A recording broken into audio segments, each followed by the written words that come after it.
এয়া নাছিৰুদ্দিন শ্বাহ। বলিউডৰ প্ৰখ্যাত অভিনেতা নাছিৰুদ্দিন শ্বাহৰ এই চমকপ্ৰদ অভিনয় গুৱাহাটীৰ ৰবীন্দ্ৰ ভৱনৰ মঞ্চত, লগত মটলি নাট্য দলৰ শিল্পী। কিন্তু কোনো পৰম্পৰাগত নাটকত এই অভিনয় নহয়।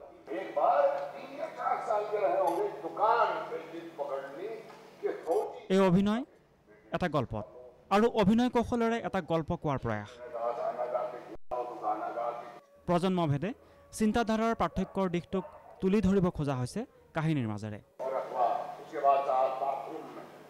লগতে বয়স অনুযায়ী আচৰণৰ পৰিৱৰ্তনৰ বিষয়টোকো স্থান দিয়া হৈছে কাহিনীত। নাছিৰুদ্দিন শ্বাহ আৰু ৰাকেশ প্ৰসাদ অৱতীৰ্ণ হৈছে পিতা পুত্ৰৰ ভূমিকাত।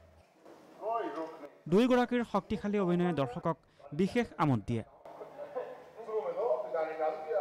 আনহাতে ভিন্ন ঠাইৰ দৰ্শকৰ সন্মুখত অভিনয়ৰ অভিজ্ঞতা ভিন্ন বুলি কয় প্ৰখ্যাত অভিনেতাগৰাকীয়ে। Everyone is different. Today's audience will be different from tomorrow's audience. And that is the joy of theatre, that every night is a different performance and a different audience. কথা কলাজ শীৰ্ষক অভিনয়ৰ অন্তত দলটোৰ সমূহ শিল্পীক সম্বৰ্ধনা জ্ঞাপন কৰা হয়।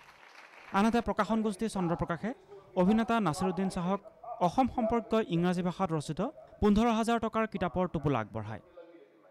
উল্লেখযোগ্য যে নটসূৰ্য নাট সমাৰোহ উপলক্ষে এই অভিনয় আগবঢ়োৱা হয়।